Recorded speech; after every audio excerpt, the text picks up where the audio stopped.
So, welcome, Human-Centered Design Mini Workshop Part 1. I am only doing the first 2 slides. That's this one, where I tell you roughly that Code for BTV is doing it, and that there's a slide deck URL on this if you want to screenshot this thing right away, although it's also, I think, on the very last slide. We can give it to you later.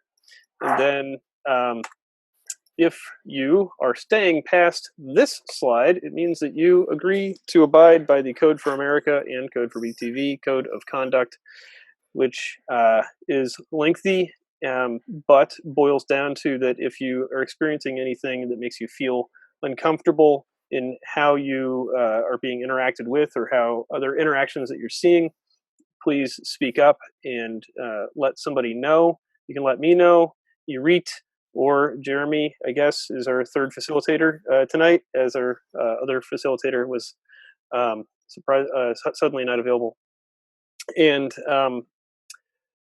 especially try to listen more than you talk when possible, which is always a problem I have. If you have any questions, or if you want to report something that felt uncomfortable and you don't want to report it to me, the link at the bottom of the screen will tell you how you can report it to Code for America directly and not report it to me. So with that, I will stop sharing, and Irit can take over the sharing. Okay.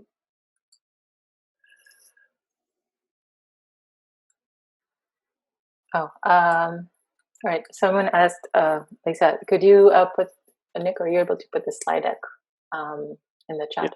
Chat, yes, I can. And I'm going to share it anyway. Sure.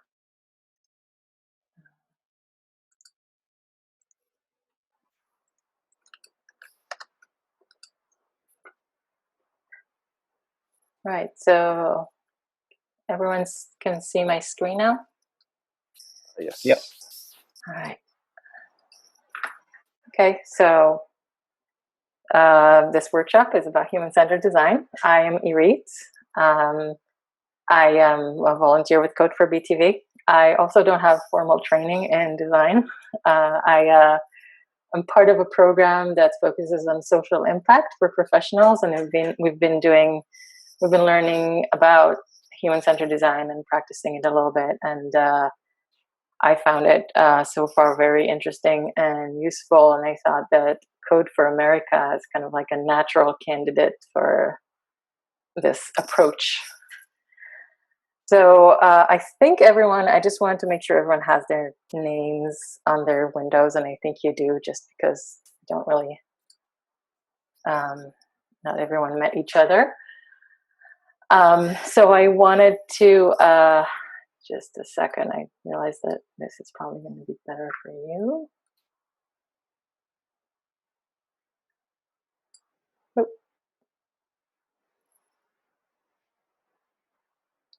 I am waiting for it to load. All right. Are you able to see this? Yeah. Okay, great. So has anyone here used the tool Mural before? Raise your hand if yes.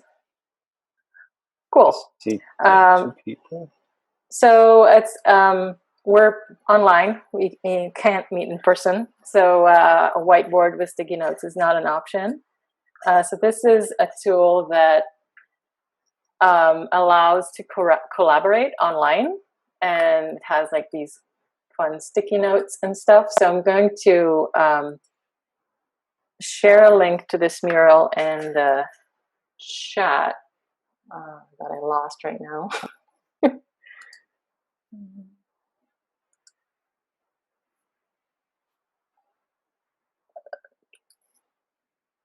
Here it is. All right. And we're just going to get a feel of what it is. So go into the link. You should be able to have access to it. And then you can either drag a sticky note from here, or just double click and create a sticky note. And then either if you want to change color. So I would like to ask everyone to put their name in there and answer, what does the word design mean to you, just right next to it.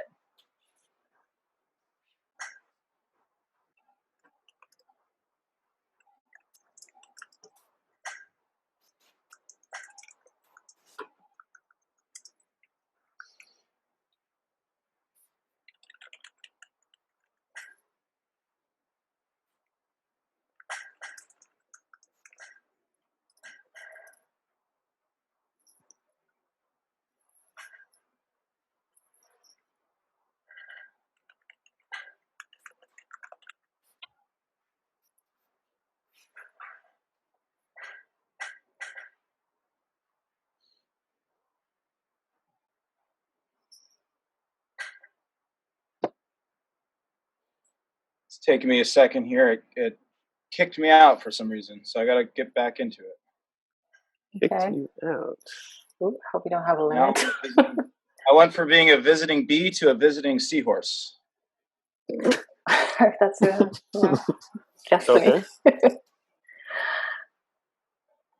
So you're back in? I'm back in. Cool.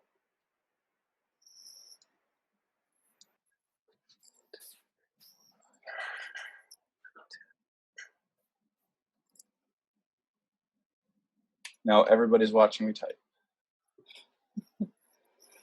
I'll close my eyes. I'll start. I'll start reading some stuff. So Nick, thoughtful creation toward the purpose, and Alex, design is your first focused production. Jeremy, design is simple. Samara, good experience. Valoid, am I saying this right? Benoit. Valoid. That's Oh. I was going to say Alex, but there's another Alex. I was going to say Alex, but then there's another Thomas. That's my middle name. Deloitte. Okay. Yes. All right. Design is an experience. What else do we have? Visual info. We're creating a system that puts the user needs first. Cool. So, I mean, this was just kind of mostly wanted whoever never touched mural before to get a feel of it, and just kind of to think about, we say design, it's like does not necessarily mean the same for everyone. So feel free to continue playing around with that a little bit. I'm going to go back to my slides. So the goal here of this workshop is to have just provide an introduction to two concepts: the human-centered design mindset and the design thinking process. And so it's a two-part workshop. We're gonna do like a theoretical overview, and then we're gonna start the workshop today. We're gonna have a challenge that is a real life challenge that we're gonna tackle using the design thinking process. We'll start today with the first phase of it, and we'll get into what these phases are. We'll start with the empathize phase, and then next week we'll come back, conclude our findings, and move on to the rest of the phases. So I'm going to start with to explain what human-centered design is. I'm going to let someone else explain it by playing a video. Human-centered design is a creative approach to problem solving, one that starts with people and ends with innovative... Just want to make sure that the audio is going. I know that's something. The audio is going. Awesome. And you can see it. Did you use when you shared it, Yeah. There's a share option for video. Did you use that? I did. Okay. Are you able to see the video? Yes. Now? Awesome. Solutions tailored to meet their needs. When you understand the people you're trying to reach and then design from their perspective, not only will you arrive at unexpected answers, but you'll come up with ideas that they'll embrace. Human-centered design is both how you think and what you do with it. It's a process that consists of 3 phases: inspiration, ideation, and implementation. The inspiration phase is about learning on the fly, opening yourself up to creative possibilities, and trusting that as long as you remain grounded in the desires of the people you're designing for, your ideas will evolve into the right solution. In the ideation phase, you come up with lots of ideas. Some too crazy to work, some too crazy not to try, and you'll refine them, tossing out the bad and improving the good. Making things helps you learn, grow, and test your ideas. Building a simple prototype gets your idea tangible and gives you something to put right back into the hands of the folks you're designing for. Without their input, you won't know if your solution is on target or how to evolve your idea. Keep iterating, testing, and integrating feedback until you've got everything just right. During the implementation phase, you'll build partnerships, shore up your business model, and get your idea out into the world, which was always the goal in the first place. Anyone can practice human-centered design. and everyone benefits because it gets us all to solutions that are adopted and embraced.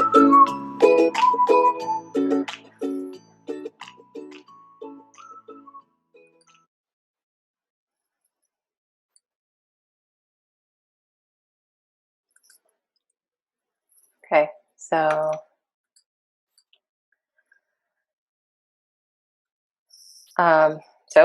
as the video said, human-centered design is a creative approach to solving problems faced by humans. And it really comes from the approach and the belief that those who face the problems have the most information about the problems, and so they have the keys to the answer, to the solution. And this is an illustration about what we just saw about human-centered design principles. So you start with the inspiration, where you focus on understanding and really empathizing with the user. And then once you have that information, you move to ideation and prototyping, and constantly getting feedback from the user to make sure that the solution you end up implementing actually solves their problem in the best way for them.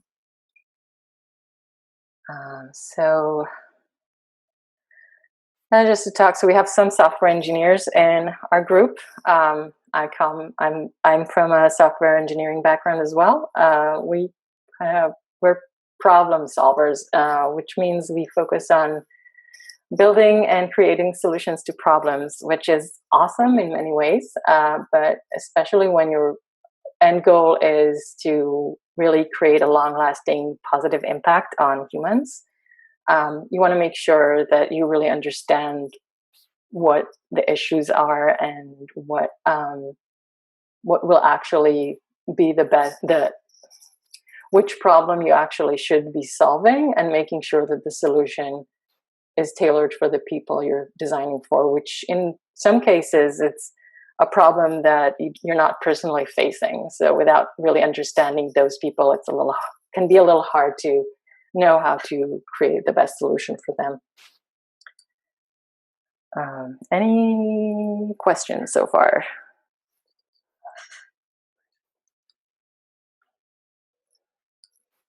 All good? I guess. Yeah.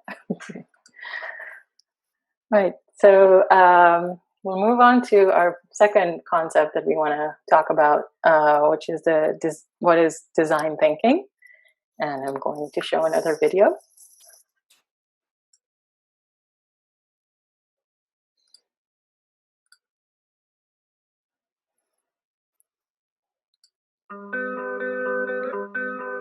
Design thinking is an approach to creative problem solving. It's a human-centered path to innovation. Hello, I'm David Kelly. I'm happy you're here to explore design thinking with IDEO. You know, so many people don't think of themselves as creative, but I think that's wrong. Everybody's creative. And that's one of the reasons we teach design thinking, because we think that knowing this kind of approach can unlock your creativity and make you feel capable of coming up with routinely wonderful ideas. Design thinking starts with people. It's about putting human needs at the center of all we do. It's about simple mindset shifts and new ways of looking at problems through empathy and collaboration. For an idea to be both successful and meaningful, we use 3 lenses to bring it into focus: desirability, feasibility, and viability. This ensures we're creating something that makes people's lives better, but that's also feasible to produce and makes good business sense. There are many different phases of design thinking. We find it helpful to teach it in a linear way, but in practice, it's more like this. Design thinking unfolds in iterative loops, moving back and forth across phases, some taking much longer than others. To learn it, you need to try it out for yourself. The skills and mindsets of design thinking can help you tackle your biggest challenges and build your creative confidence. Once you put it into practice and make it your own, who knows what important problems you might solve.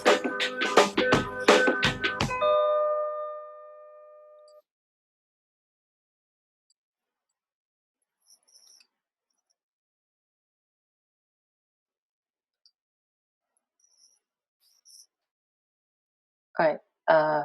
Sorry. So, so design thinking, this process is built to really unlock creativity, to be able to develop innovative solutions for problems that put humans in the center. The process consists of 5 phases, and as mentioned in the video, it's an iterative process. It's usually not that linear as it shows when you study it. The first phase, similar to what we talked about when we were talking about the human-centered design mindset, it's about really learning and understanding the people you're designing for and empathizing with them. After you gather all that information and understanding, you move to the define phase. In this phase, the goal is to frame and focus the problem a little more now that you know the people you're designing for and also what their pain points are. And that problem that you pick as a team, helpful to word it as a question, because that also invites to create ideas to answer this question. From there, you move on to the ideate phase, where that's when you brainstorm ideas, and similar to the approach from human-centered design, the idea is to like just come up with ideas, not judge or evaluate them at this point. Just put them out there, and the reason for that is that keeps imagination and creativity more open, because you don't have to think about restrictions. Then at this point, after you had all these million ideas, as a team, you can come up with what your 3 ideas you want to actually move forward towards the prototyping. And here, the purpose of the prototype is to have something that is clear enough to the users, what to kind of get the point across, and also that has what it needs to be able to test and evaluate that this prototype actually does solve this. Solve this what you defined as your main problem you want to solve for the people that you were talking to. And that's when, after you get that feedback from the users, is when you kind of have to decide, look at it and see, do I just need to redefine my prototype and adjust it? Maybe all these ideas are just really just not where we want to go, so let's go back and focus on ideate. Or maybe we didn't really define the problem well enough, and we have to kind of go and focus on that. Or maybe there's more information that will need to be researched and have conversations with the people we're designing for, because we still don't really understand. So that's kind of the mindset and approach with the design thinking process. The design thinking process is more also kind of was developed also with the business, from a business perspective. So that is also part of it. That's like in a nutshell, really in a nutshell, design thinking, the design thinking process. And the best way to learn all these is to really try it out, which is why we're going to very soon move to the second phase of workshop. Any questions or comments from those of you that are a little more familiar?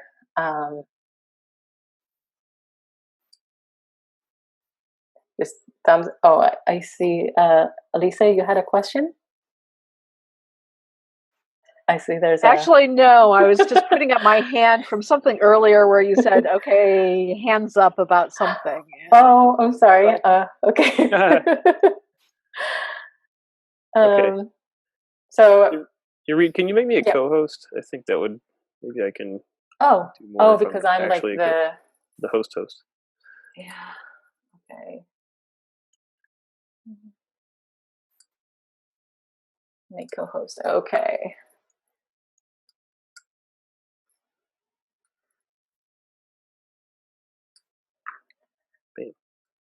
All right. So, and please feel free to, interrupt or put something in the chat.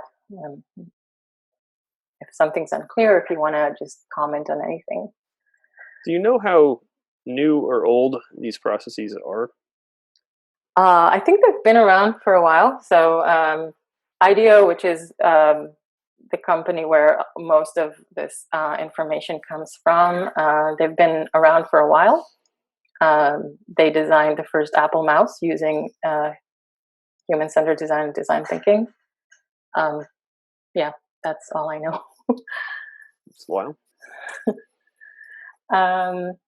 Yeah, so this is just kind of like a little reminder. This is the process that's used by the human-centered design approach.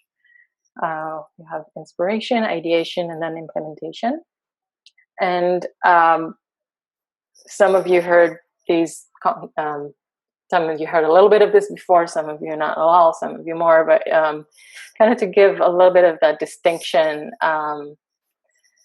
So human-centered design is a mindset, and the purpose, what you have in mind usually when you're thinking human-centered design, is to really create a positive long-term impact for your users.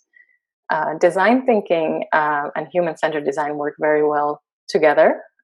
Design thinking is human-centered, but it, as a process by itself, it leads to the effective development of product solutions that will be adopted by the desired end beneficiary. That doesn't necessarily mean that that is going to create a positive long-term impact, because there might be other things like profit that are into it. But when you focus on the design thinking process coming with a human-centered design mindset, that's when you can come up with innovative solutions for human problems. Just kind of this illustration. So down here we have the human-centered design mindset, and up here we have the 4 phases of design thinking. With this is the 5th phase. So that's kind of like and questions. Sorry, lost my train of thought. I had a quick question. Yes. So with this slide here, is the difference, you would say, that the testing part that really makes it the human-centered aspect, where you're like constantly trying to kind of validate your ideas and the steps in your process with the end users, or is it something a little more nuanced than that? So I think when you come with a mindset where you put your user in the center, let me think how. So you're, I guess are you talking about the arrow? Them, I guess. No, I was just trying to think like, sorry. is the human-centered aspect for each one of the steps in the design thinking process? I would imagine there's a way that you make that step in the process human-centered. Is that kind of yes? Okay. the way of thinking of it? So it's that, but also when I'm talking about that distinction, which is, all of it is not exact science, but it's approaches and how people use it. So the way design thinking works is also definitely about the human needs. It's the question of the way I'm bringing this mindset is that, so we're Code for America here, and Code for America's mission is to improve people's lives. That's the mission. When you think about a company like Apple, even, it wants to create great experience, user experiences, and is very focused on the human. But it's looking also to make profit. So you can, like, the idea of in innovation and social impact. The idea is that maybe you can have both. But the idea here is that what you have in mind is how you solve the problem that you're trying to solve for the user, how you put them as they are going to be they're going to have that positive impact that you want to make. So whenever you during the empathize, you really want to understand them and their needs. And then when you move to, during define and ideate, I would say, all of them actually. So, because when you're talking about defining the problem, you're trying to really understand what matters to them. And you don't, when you're using human-centered design mindset, I think the idea is that the business aspect of things. So when there were, in the video, you saw there was the desirability, feasibility, and viability. So viability here is, I'd say, different from if you're a business that are looking for profit versus a business that wants to improve people's lives for the sake of improving their lives. Does that answer your question? Yeah, I think what I'm hearing is that there's something kind of in each phase that you would use for when you're putting kind of the end users and the people that are ultimately going to be benefiting from your product at the focus of each step, then that's the human-centered part, even though the design thinking is kind of a more formalized process of going through these phases. So yeah, I think what I'm hearing is yes, there is like each step is kind of geared a little differently when you're combining both of these techniques together. And I guess something that I should have said earlier is that all of us here are kind of focused on software. These methods are not just software and tech. This can be applied on any human. It's like there was this earlier slide that says it. So the belief here is that if you take a problem that humanity faces and you approach it with these kind of mindsets, then you'll come up with a solution. So it's not necessarily software. I don't know if that helps kind of switching the mindset a little bit about what this approach is about. So, any other questions or comments? That's why it's so apropos to what Code for America is doing. Yeah. In effect, we're trying to find usually software solutions for civic problems, but really it's about applying maybe design thinking and human-centered design just to government in general.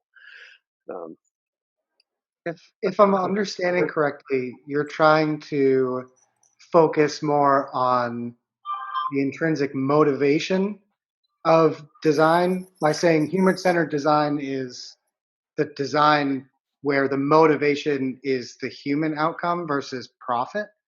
Is there a way that we can marry those two so that we can still be a profitable organization but still provide something good for humanity?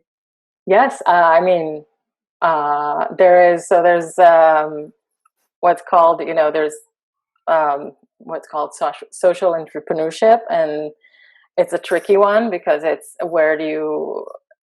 I don't want to speak to it too much also because I don't know a lot about it, but there's nonprofits, and then there are companies that are trying to do it a little differently now, and there are more and more of those. First of all, because there's nothing wrong with wanting to make a profit while making the world a better place, and there's also limitations when you're a nonprofit that you might not have. But it's a whole thing, and it's complicated, and I don't think I know enough about it. But I think, just to answer your question, I think yes, and I think that's part of what this model. So this model comes from Moving Worlds. That's the institution that I'm doing the program with, and this model is kind of representing the way that theoretically social entrepreneurship can bring innovation and still make an impact. Does that Can I make a comment on that? Yeah. So I would argue that this is actually the only way to make profit. I don't think the things are mutually exclusive whatsoever. I think if you can bring an experience to your users that really resonates with them, it's an easy process, it fits their expectations, it fits their needs, and it's one that they can remember and it's one that they appreciate, you're more likely to retain that customer or convert those users.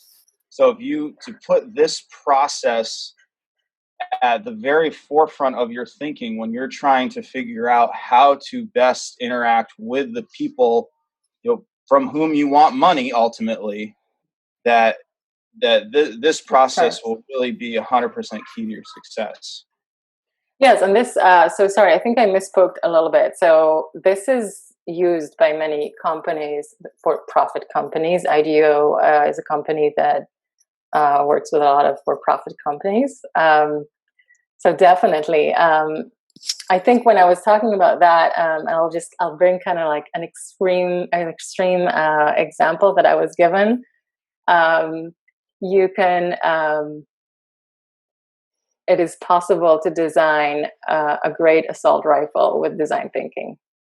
And you think about your end user. So it's a little out there, but it's kind of like, that's where it's a little more like in terms of the mindset where you at. So we are in the business of improving people's lives.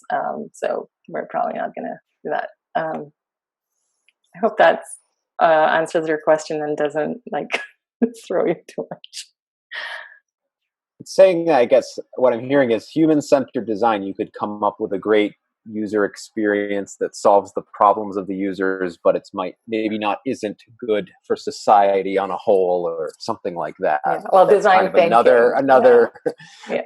The output from it could be still detrimental as a whole. But yeah, no, that's actually a really good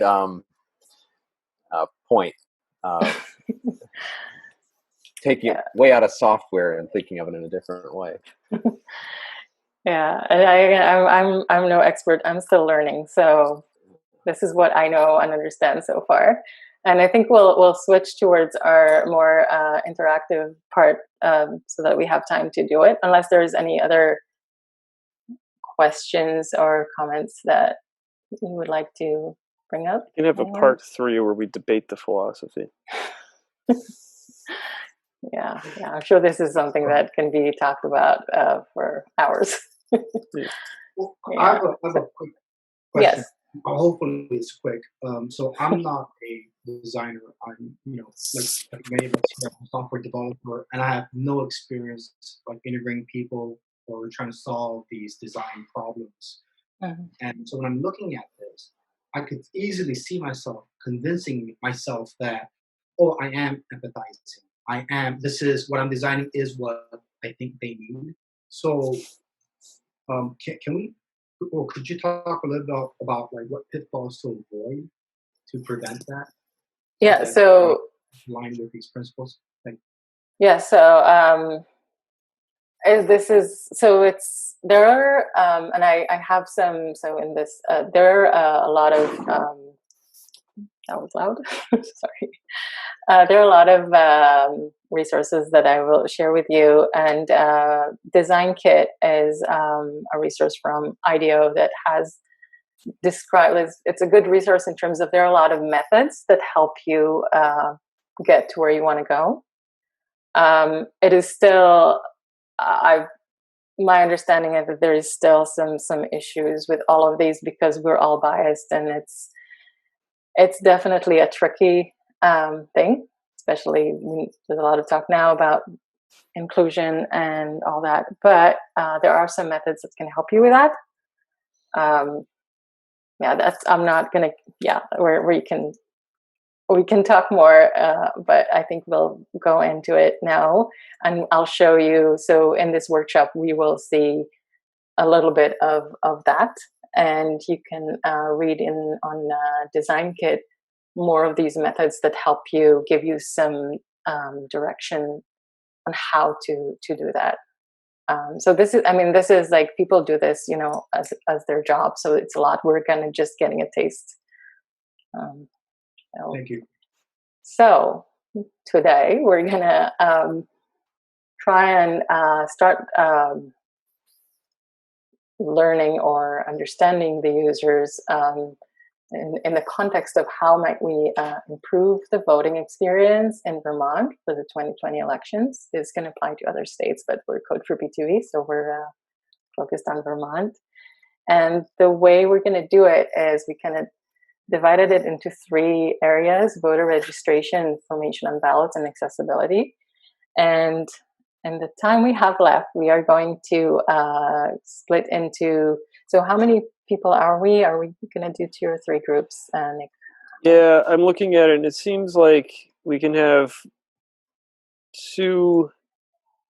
one group where there's a facilitator and 4 people, and one group where there's a facilitator and 5 people, and then you could float between the 2 groups, Irit.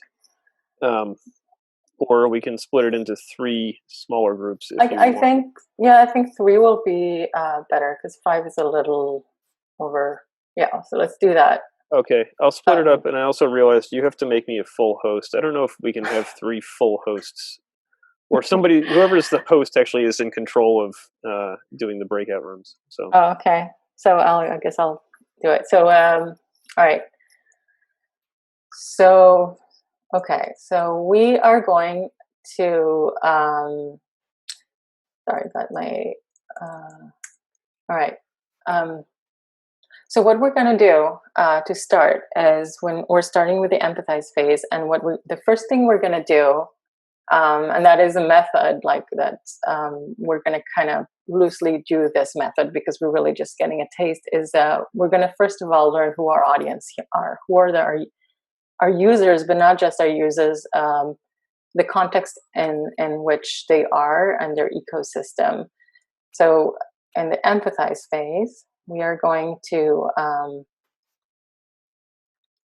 the two things we're going to do as groups is we're going to talk about who these people are in that context, who are the people that are going to be more directly affected by the solution we're going to bring to improve the voting experience, and then also who else plays a role in the context of the voting experience.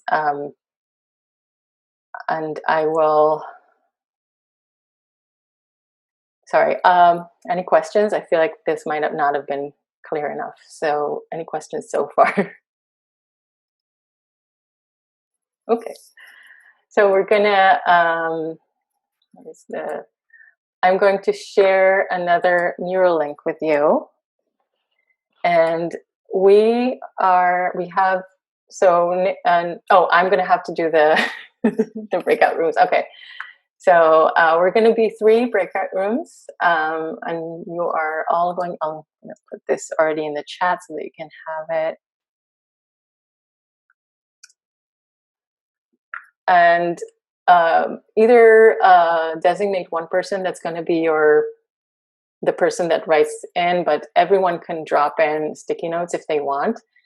And each group, whoever's with Nick, Jeremy, and me, are going to be focused on one of these and kind of talk about who the users are, and then the other players, which is what other groups and people are part of this. So this is going to be our first phase and don't worry about this at the moment. I am going to give 5 minutes and see if that's enough for a start, just because we're running a little behind.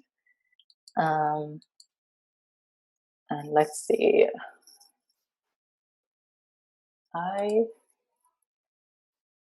So we're going to be just kind of putting sticky notes in here, brainstorming who the people are that would be needing this particular or doing this particular task. Is that the first part of it? So who are your voters, and who are your voters that are experiencing either challenges or needs in the context of voter registration or information. Can you create, are there some subgroups, some characteristics for people that may need specific things? Got it. Okay. Yeah. Sounds good. So I can't find the, oh, here it is. Okay.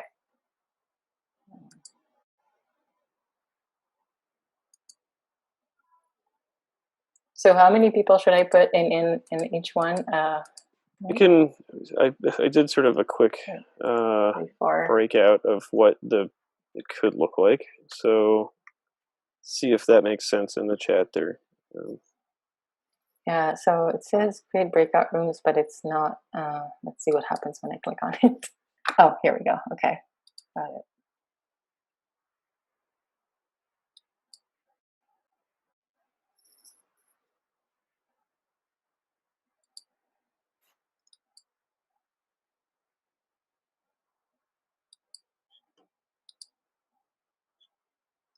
Oh, I can't actually assign myself. So the people that stay with you. Yeah. Well, I'm just assigning you and Jeremy and having the rest do automatic. Okay. If it lets me. Sorry, everyone.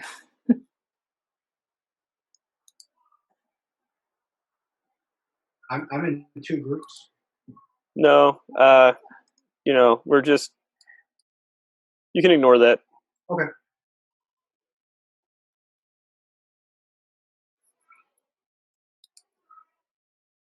You don't want to do double the work. Right. I am doing it manually.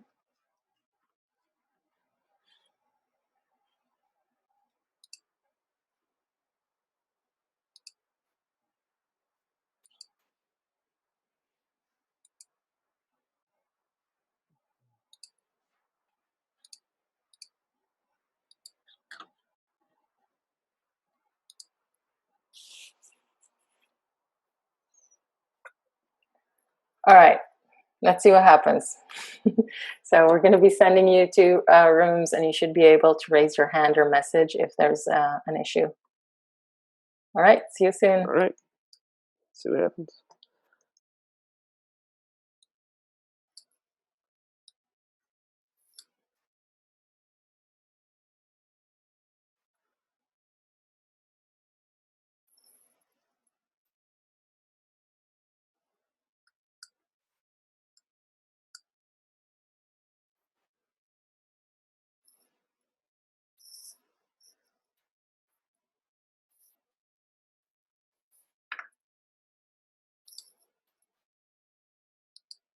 Have to. Oh, she's here. Pull up mural. Yeah. Okay. Hi. Yay. Hi. Okay. Yeah. I hope I know how to go back because I've never done it before. Do we have do you guys have the mural? I've got mural. Do we make a new room, or how do you want to do this? So so we are going to be where you see the accessibility in that define your audience mural. There is the accessibility, and then users is so we in the where the green sticking out is. That's where we're going to put our stuff. Whatever. Is that not okay? Like right here? No. I think I'm totally. I'm still on the add 2 sticky notes below screen. Oh, okay. So in the chat, there should be. Do you have the chat still? Let's see. I think so. Yeah. Oh, I can actually. Oh, yeah, it's still here. So this chat's here. Yeah. Oh, it doesn't. Yeah, here it is. So, do you have it? Do you see the second mural link? Or right above the group breakouts. Yes. Okay. So got it. That's where. Yeah.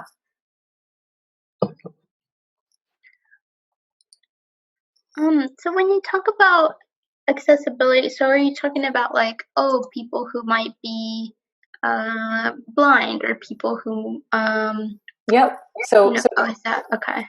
So right now you want to just put in there or talk, and one of us will put it in there. Just whatever comes to mind that you think might be. Okay. So an accessibility can be anything that's about So who's the cat? Me. Yes. So I agree. Language barrier. Another thing to think about is possibly how COVID kind of plays into all this. Right. I mean, so like people who might be compromised, their health might be compromised. Or, Yeah. So if they wanted to go in person, they might not be able to. Yeah.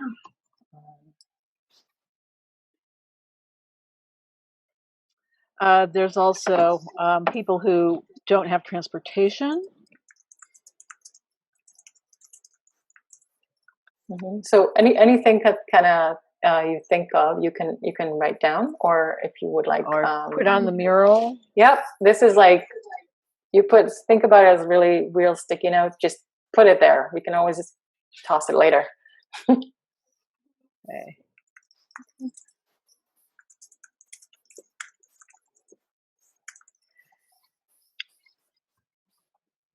I just lose my.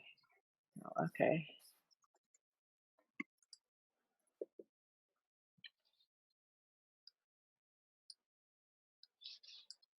Oh my goodness. So I can also just write down. Oh, you wrote it down. Okay, sorry. Did you just get a message from me on your screen? I broadcast something, but I wasn't sure. I don't. Oh gosh. Did you I'll just send do it again? Okay. Yeah, I'll just put it in the chat too.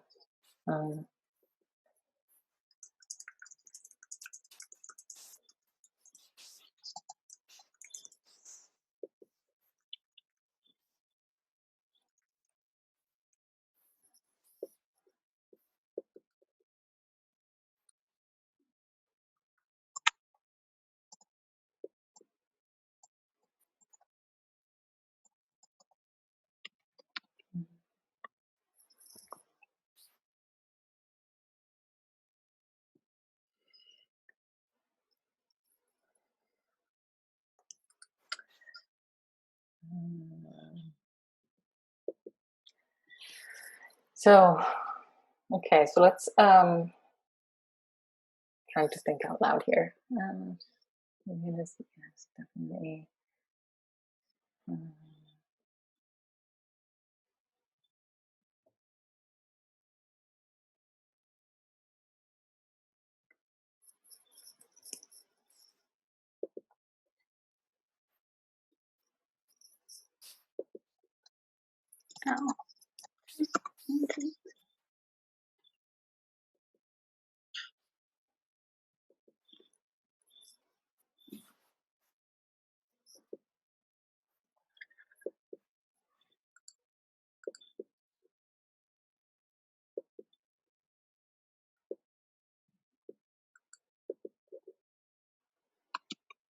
Oh, I just.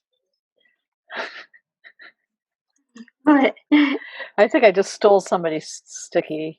Okay. It can be a little confusing at the beginning. And I want that.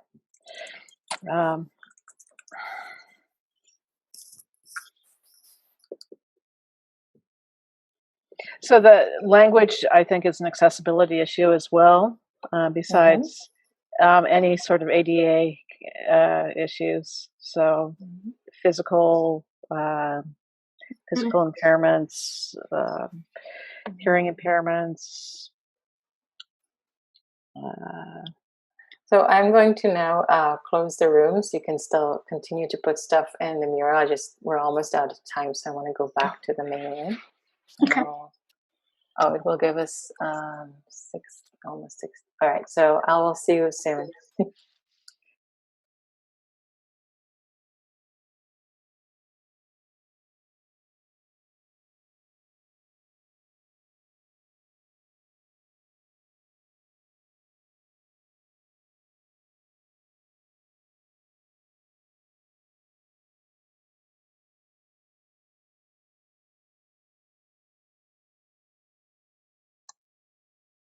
Okay, I'm in the right one, I think.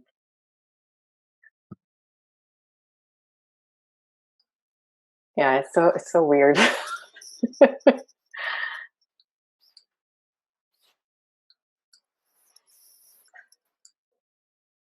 So I wasn't sure. Did you get my that broadcast that I did the other room? Did you guys get it? Oh, okay.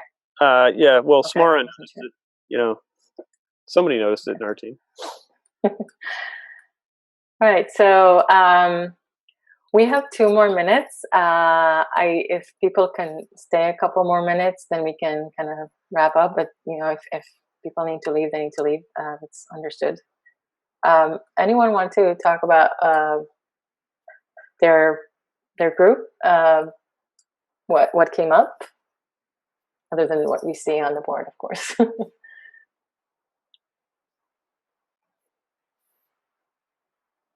Nick? I guess I nominate Smara to talk about our group. Group was good. We had many ideas for who the user is. We didn't get into discussing the other, and I guess we were a little bit unclear of what the other was. Okay.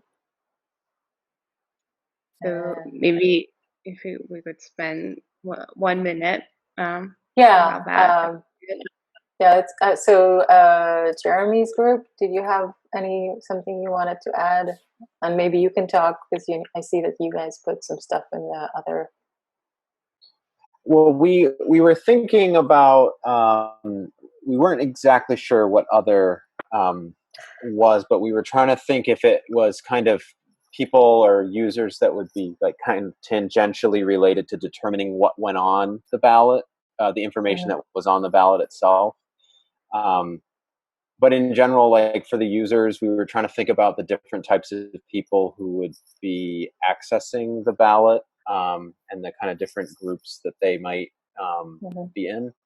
So we were thinking of like young voters, seniors. They might have different needs in terms of the information on the ballot, and then people who maybe don't speak English, people who maybe don't have the ability to read because they are blind, for example, or can't see really small text.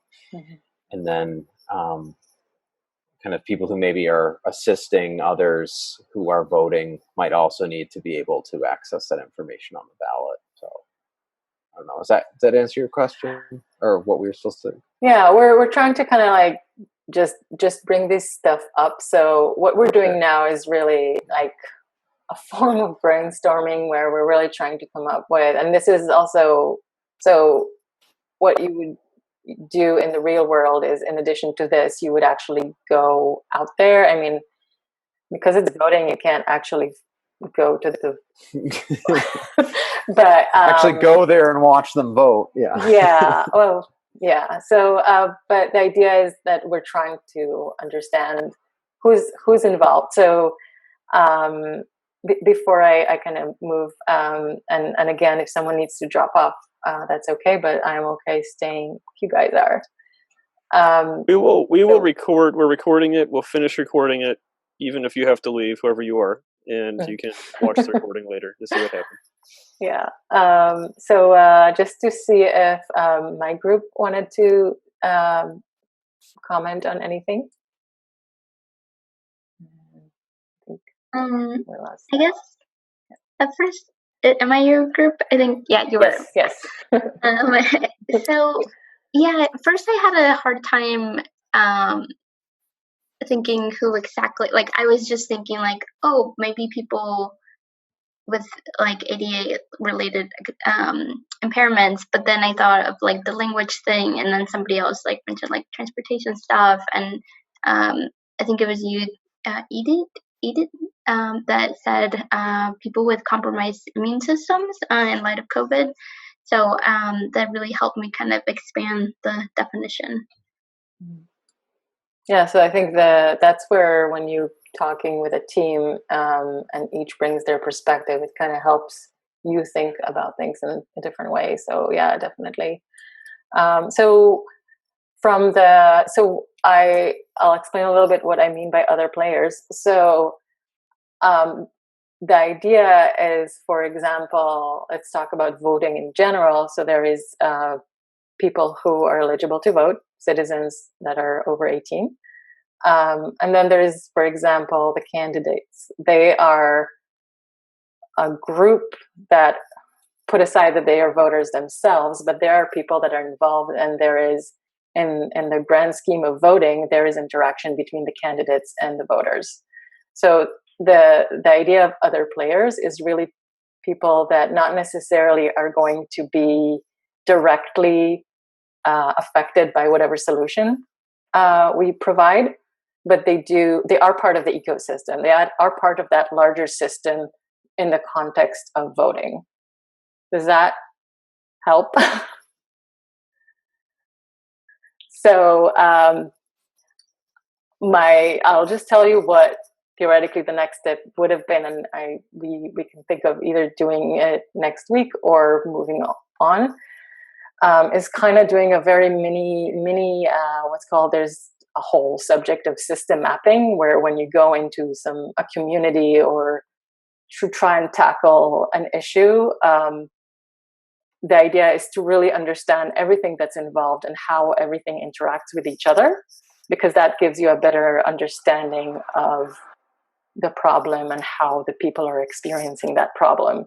So the objects and locations here would be also, the physical space where you go to vote if you're going in person, and then who else interacts, so who interacts with town hall, and the idea is that this gives you a little more insight on what you're dealing with.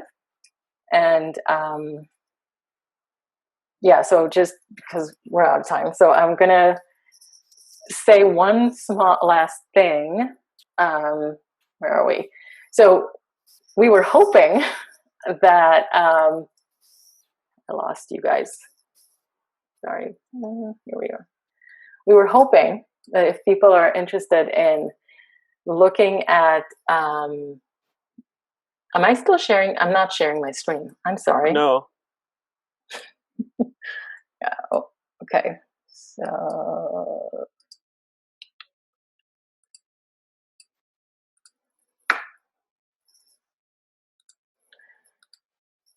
So if you are able to and have time, what can be very helpful in this phase where you're trying to understand your users is actually conducting an interview with people that represent groups that that we've identified during this practice.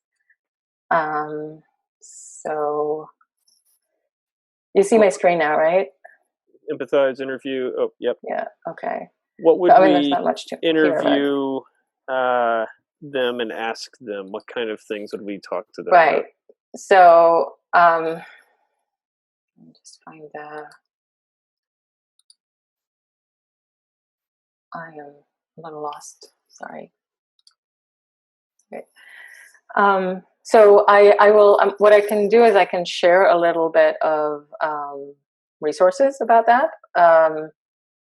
And I am not an expert in how to interview. The recommendation here is it's more a conversation. And I will also share a video that kind of gives an example on how you would. So the main thing here is when you're talking to someone and start understanding their challenges is to find a way to dig deeper.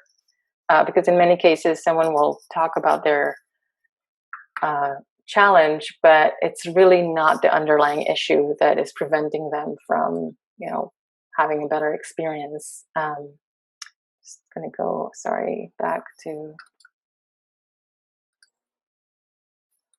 looking for my notes.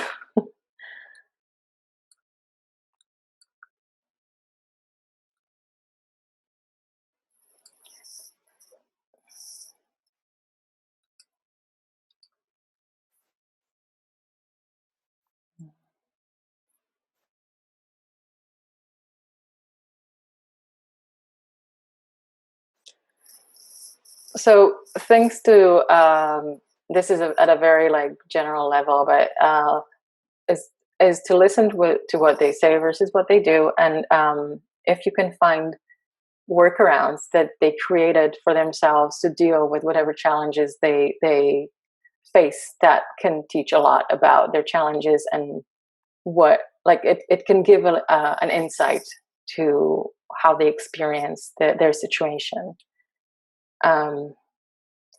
So how about we pick, each group can think of a subgroup that they think are interesting in representing, and then we can, we're kind of out of time, but kind of try and talk about what questions will be interesting to ask.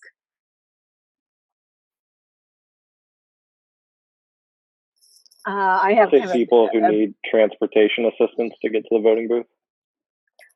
Could you repeat that? I'm sorry. People who need transportation to be able to vote. Mm-hmm. Okay. Anyone know any people that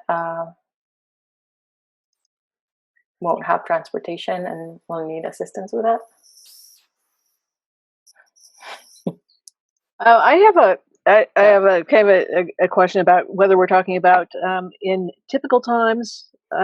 What's the context, or is this potentially the November 2020 election where it's probably going to be by mail? Yeah, we're talking about now. Okay. So even, yeah, so atypical times. what does that mean? I'm sorry? Atypical times, but right now. Yes. Yeah. Where the way I'm looking at it, yeah, I mean, Nick, tell me if we're looking at it differently, but in terms of if we're, no, yeah, okay. Yes, we're in the context of COVID, and yes, it might be by mail, but what does that mean to many people, and how will they access that information, and how will they do it? So yes, COVID is definitely a big part of this. I think that if group, whatever my group number was, I don't remember, the registration group wanted to talk to people about absentee ballots and absentee voting and getting their perspective on that, I think it would be easy and easy to find those people, and we could probably learn something about it that we haven't thought about before. And if you have access to people that might have less knowledge about absentee voting, I think that could be. We can, yeah, exactly. What either they don't know about it, or they know all about it and then tell you why they would want to do it, I guess, or they've done it before, maybe. Yeah. Yeah. I think the people that were in my group about information on the ballots, I think we could probably ask questions about people who are voting absentee for the first time, kind of questions that they might have about the process, so that they can actually, we can get a sense of their concerns about how the whole absentee process works, and what they need to do to make sure their vote counts, and what they have to do before the election, and maybe key things to look out for with that. And another thing I'm thinking, maybe asking people that have voted before, how did they find the information, and how did they do things, because that can give an insight on what challenges they had in the past versus possibly what challenges they may have now. So like talk about future and past. Anyway. I'm curious, did everyone receive their postcard from the Secretary of State about how to apply for an absentee ballot, or how to request an absentee ballot? I did. I got one. Every registered voter should have gotten one, but that is a problem for people that aren't registered. Or their home. We were noting, like, people that don't have a postal address or a home address might not be getting them. People. If anyone wants to interview me, I am hoping to still get my citizenship before, and that I can register. So right now I'm waiting for that. I'm not a registered voter. I have no idea. So I'm some form of something. Some form of something. You're awesome. You're some form of awesome. I'm just bringing it in because it gives another perspective. So I'm hopefully will be a new like American unregistered. and Yeah. non-citizen yet. I don't. There are probably like 3 of these people in Vermont, but yeah. Well, there's a lot of new Americans. Yeah, There's a lot. yeah. I mean, So they're already Americans. Yes. Yeah, that's definitely a group. I don't know any of them, so it could maybe be first time voters, so people who haven't voted before mm-hmm. in the United States could maybe be. All right, so I actually have a question. So I was in the information on ballots group, and I just was kind of thinking, I think one of the larger issues is lack of, knowledge about the politicians or the representatives that people are voting for. And are we taking, or how do we take that into consideration? And I guess where would that fall? I think we can just have it as part because this is important. So I think this needs to be part of it. Because it is under the umbrella of the voting experience. So I would say this is that'd be a good question to ask people where they find that information on who's going to be on the ballot and how they learn about them now. Right. I'd love to learn. Most people just vote. I think just vote down party lines. So, and I don't even. With regulations and such, I'm not sure how you would include information on the ballots about. I'm not. So I don't know how that would work. Yeah, there's probably things we could ideate about that. I know California, they send out this whole information packet that includes statements from all of the candidates and all sorts of stuff. So it's very apropos to a project that we're trying to take on for Code for BTV with the city of Burlington, because they want to make ballots easier to understand for the people in the city of Burlington. And part of that is really, how do you know more about the candidates, especially when there's like 16 major languages spoken in Burlington. I'm sure other cities have more since Burlington's tiny, but how do you learn this stuff? I'd love to know. Yeah. Well, then there's the whole challenge too of what content actually gets published out there and who edits it and Absolutely. that type of thing, and making sure that it's in a format that you're not giving a particular advantage to one person or another in that. So there are also people who don't have resources to find the information. People who don't have computers, or I'm sure someone doesn't have a cell phone in the world, but yeah. So I think the question: are you able to see my screen? Yeah. Yes. So I think, how do you find information about candidates? I did, etc. But maybe that when the question is open, it can give information exactly like what you were saying. Like, how do they find that? And they might say, I have no idea, or they might say, I need it to be printed, or so if anyone wants to add any questions, and it's getting kind of late, so I really feel bad that I'm holding everyone here. But this is kind of like, so I think maybe Nick, you and I will kind of send something where we'll say, here are the groups we would like to find representatives of these groups, and these are the questions we suggest you can ask. Sure. And it's really just, even 1 or 2, like we're not. I'll volunteer to interview people that are officials, because I'm on the board of civil authority in North Hero, which is in charge of the voting process. So we do that. We ask these exact questions. We just had a meeting. Okay. Anyone else that knows they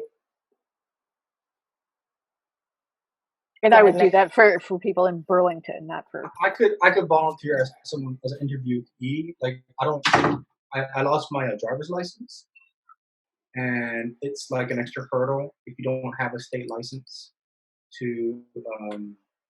And I live in Tennessee right now, but my driver's license is from California actually, and I can't go to California to renew it, or I guess I could, but I'm not going to do that. Yeah, right. You might be doing it by mail right now. They want before they used to do it by mail, but not go there in person. And so it's a thing. It's a thing I have to go through the process without a state ID, or maybe just proper IDs. So that means that you are not registered to vote in your current location, or is that, how does that impact you exactly? I have to fill out like special forms I have here, and I do have my passport, so that they'll take that as a form of ID, but I can't register online. Yeah, Alex, let's. I mean, you were in my group. I'd love to talk to you more about that, and maybe we can. Thank you. It's really helpful. One opportunity, I think, would be for Eric or I to survey students at BCA, because we have a massive Slack channel. So we can populate a survey to pinpoint some of those anxieties around voting and things that matter, what people are thinking about. Awesome. That is very cool, yes.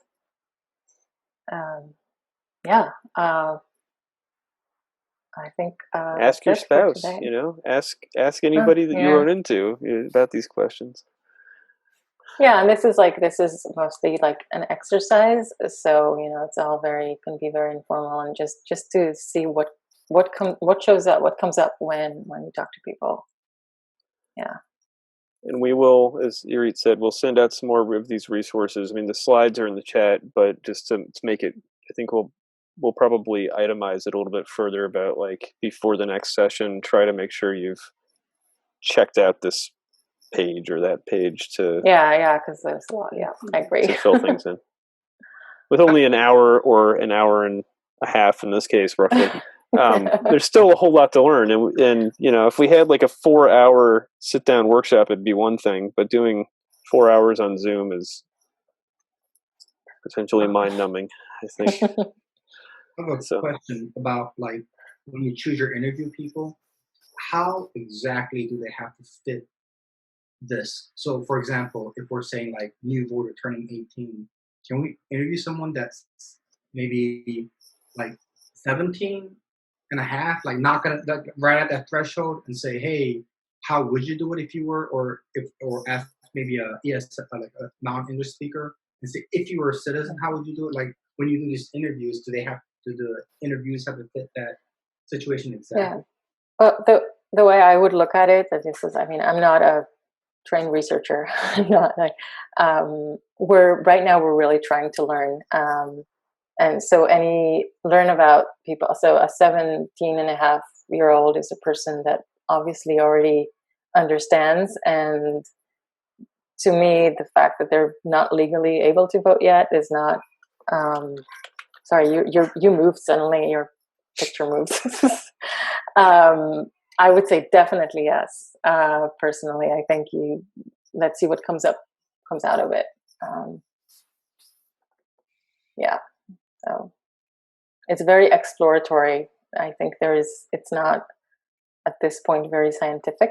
It's really to open your mind and try to understand what other people are facing. Cool. Right. Thank you very much, and thanks for Thank you. 9:20. So thank you. Yeah, thanks. Everybody, please show up next week if you can, yes. and we'll carry on. Okay. Bye. Good night. Night. Thank you. Bye. Bye. Irit, we can catch up maybe tomorrow or something if you want to. Yeah. And you can ponder this stuff now, and we can talk about some of the next steps tomorrow if you'd like. Yeah, or whenever. We can be in touch on Slack and find a good time to have a quick chat. Thanks, Thomas. Bye. Okay, thanks a lot, Irit. Right. Thanks very much. It was good. Bye.